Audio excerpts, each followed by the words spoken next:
Hi, I'm happy. How are you? So when we ask this question around, people around you, how are you? The typical answer we get is, I'm okay, I'm fine, I'm alright. And this is what we need to think.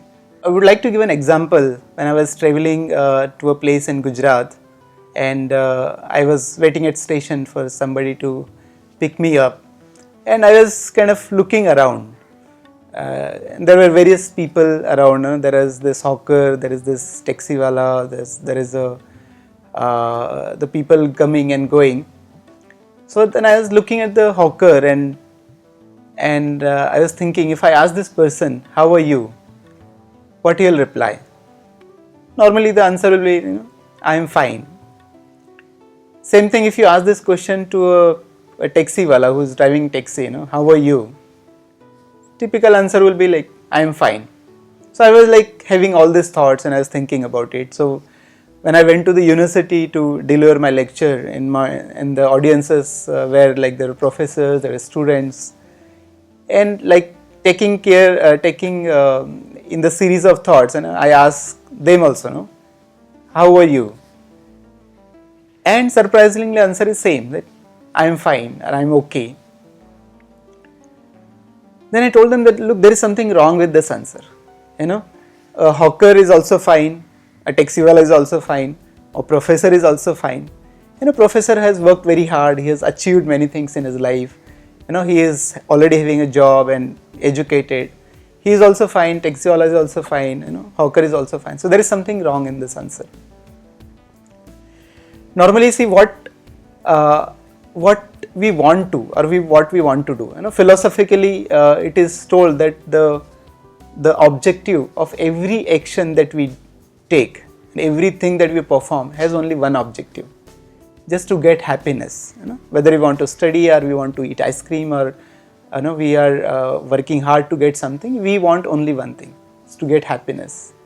That is the objective of every action that we do. But in real life, what happens? If you ask a student who is in 12th standard and ask him or her, are you happy? He'll say, once I pass the 12th exam, then I'll be happy. Once he passed 12th, I'll ask him again, are you happy now? He'll say, well, once I get an admission in a good college, then I'll be happy. I'll go and ask somebody who's already studying in IIT, and ask them, are you happy? I'll say, well, once I get a job, a good salaried job, then I'll be happy. So what you see, this keeps happening, this keeps continuing, and what you do is you put conditions on your happiness and you keep postponing your happiness. I'll do this, I'll get this, then I'll be happy. If I get that, then I'll be happy. But look, what is the tendency of the mind? The tendency of the mind is, once you get one thing, it goes to the next. You get the next thing, it goes to the next. You get the next thing, you get to the next. So we keep postponing our happiness. But what it takes to be happy all the time? And let us look the example all around us. So for example, if you see, are there people who are having job and happy, and people who are not having job and happy? Answer is yes. Have you seen people who are married and happy and unmarried and happy? Yes. Otherwise also true. There are people who are unmarried and unhappy, and unmarried and happy also. There are people who are rich and sad, and there are people who are poor and happy. So what does all this example tells you? That what it takes to be happy? Nothing. Or what it takes to be happy, actually you can be happy in every possible given situation. So with this discussion, if I ask you once again, how are you? I'm listening. How are you? I'm happy. That is what we should be. That is what we all strive for.